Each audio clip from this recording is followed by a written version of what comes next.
Hi everyone, today we're going to talk about the new Team GFRP 26 Assault, what the differences are from the older 24 Assault to the new 26 Assault. So we'll go ahead and open up the box, see what's inside. So as you can see, it comes with a couple decal sheets, Team GFRP Quasi Speed,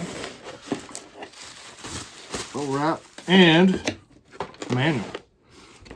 This is the first car kit that they've produced that has a manual in it. I know a lot of the veteran racers don't need this, but a lot of the newer racers or newer to the hobby, let's say in the last 3 or 4 years, definitely need something like this. And we'll go over it here real quick, check it out. Has very detailed build instructions for the car. And then it has, get back here, has a blank setup sheet, and then it has one that's already filled out. So as you build the car, you can go through, put all your suspension mounts in those locations, and it gives you a great baseline setup. So, all right, we'll move on.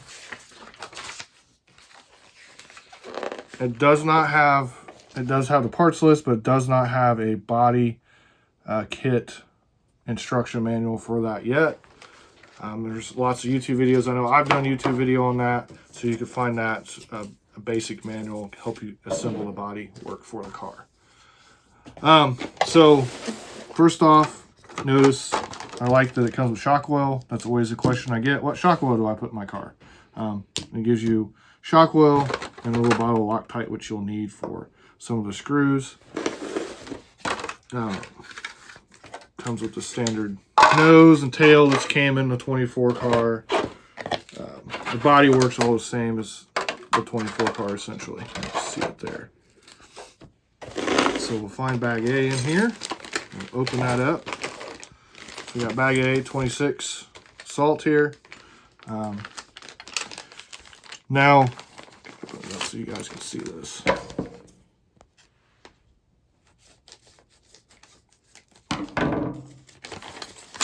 You can see here the carbon is shiny. So that's something that's different from the 24 Assault. Shock tower. This shock tower has been out. They've had this out for a while. It accepts the sway bar kit, and it comes with different arms than the 24 Assault. These arms are a little bit longer than the 24 Assault. They're about 3 millimeters longer. So that is a different part number as well. It comes with turnbuckle wrench, hinge pins, and then it comes with the dual bell crank with this car, as you can see right here. And it also has the front bulkhead, which you can run the droop plate on, as you can see here in the video. So the chassis plate looks quite a bit different than the 24. It's got, as you notice here, it has center post for the cage. They've changed the cage. I'll go over that here in a little bit. Has adjustability. You can move the cage left or right. And it also, as you look at the rear end of the car here, the back of it's different too, because I'm going to go over the toe block differences, but it only has 2 holes per side for the toe blocks, and then it has the transmission mounts here. So we'll go over all that here a little bit later on. Put this back in here. So we'll find bag B.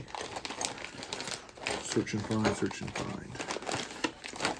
Here it is. So bag B, nothing too over the top, not really any big differences from the 24. Does come with their newer ball cups, which are gray in color, which stay on a lot better than the original black ones that would pop off fairly easy. Do you want to make sure you do lubricate the turnbuckles when you put this together? It does help with some type of grease or something like that when you put this together, and he do offer a turnbuckle wrench as well. So that's something you'll have to buy separate from the car, but this makes assembling a lot easier. Comes with the plastic battery strap mounts, comes with the battery strap. And then the caster blocks on this car are different than the, get a picture of one of them there, than the 24 Assault. Since the arm is a little bit longer, this block is a little bit, the difference between where the hinge pins are at here is a little bit different, so it's a little bit narrower. So it is different than the 24 car, and that's how, that is a fairly big difference. And then also it comes with shim kits here. You can raise the steering block up and down, and then move the steering block forward and back in the arm too. So that's something that's different. So that was bag B. So we'll go to bag C, which is the rear end assembly of the car. The shock tower is different from the 24 Assault, and the toe blocks as well. The Assault, the original 24 Assault, and all cars prior, the blocks were 02. They're now 03s. So he did change that. I do like that a lot better than the original cars. Makes more sense to me. So, and then the camera link mount in the back is different as well. It looks very similar to the 24, but it is different. The size of it is different, the shape.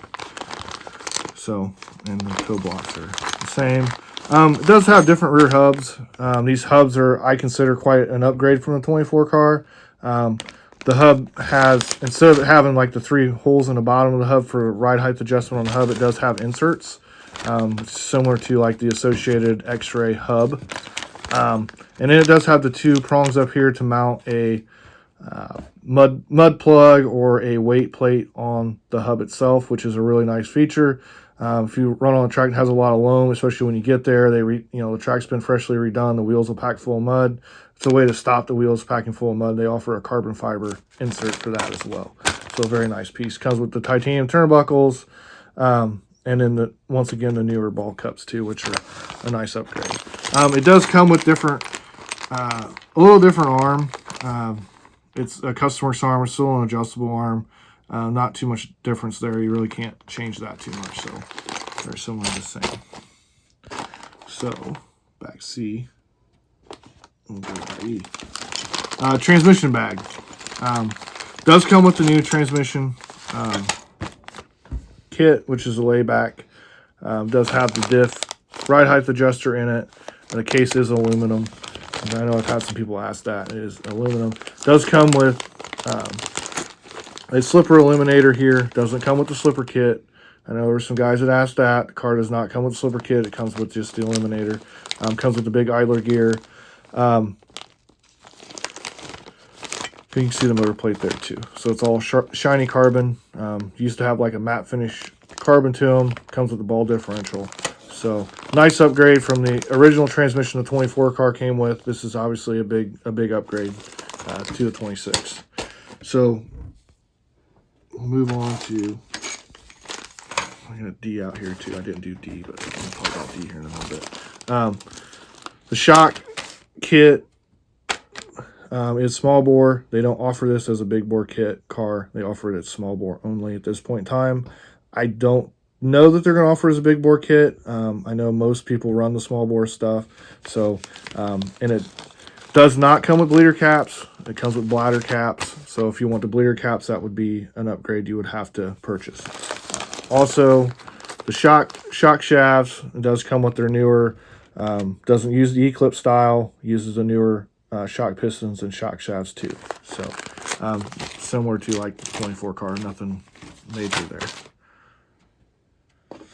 We'll move on to bag, I guess we'll do bag G. Front bumper is a little bit different than the 24. You could use a 24 if you wanted it in like a pinch situation, but the holes are a little bit different because of the way the chassis is made. It comes with the carbon spacer pieces. Nothing too much there. So, bag D. The axles are different in this car. They have multiple hole locations in the car because of the way the hub is made, the adjustment in the hub. So that's a definite difference from the 24 car. I don't know if you can see that there. In the setup manual, it shows where to position that at to start with. But it is something that's definitely different than the 24 car. The dog bones are obviously, you can't really change the dog bone, but the actual cup is different. So just so you know that. That's what's different in bag G. Move on to the cage. As I talked about earlier, the cage is a 3-post cage. Does come with the newer nose tube mount or front wing mount, whatever you want to call that piece. And the car doesn't come with the horseshoe shape front shock tower anymore. The 24 car did come with that. That is a difference. And most guys were cutting if you remember how long the tubes were, they were cutting the tubes off and using just a small portion of it. And then he added the option for the center mount here with chassis flex. This cage can be used on newer cars, so it is something that is a little bit different. Not too different, but it's definitely different. So I don't know that they'll keep making the 2-post cage. I'm assuming that they'll probably just go to this and offer it as an option, but the only chassis plate right now is the 26 Assault that you can bolt all 3 down. And this is not something new to a GFRP car. If you remember way back when, if you've been a GFRP diehard fan, the cars used to have 3-post cages on. That was a standard thing. So kind of went away from that chassis flex and just kind of going back to that now. So it's definitely a little bit different. And then the cage, what I like about his cage, it comes with the nice wing buttons, so you don't have to worry about your wing popping off. So that's definitely nice. So the cage bag is definitely different than the 24 Assault. So, all right. So it comes with top wing, standard, like their higher downforce wing. Comes with your Lexan wing mounts, front and rear, which this mount is different from the older cars. So be aware of that. And the sides, and your body sides are here. So that's all I really got about it. Hopefully you guys enjoy this video. Try to help you out a little bit here. But check us out, gofasthobbies.com for more videos, more information, and I'll talk to you later.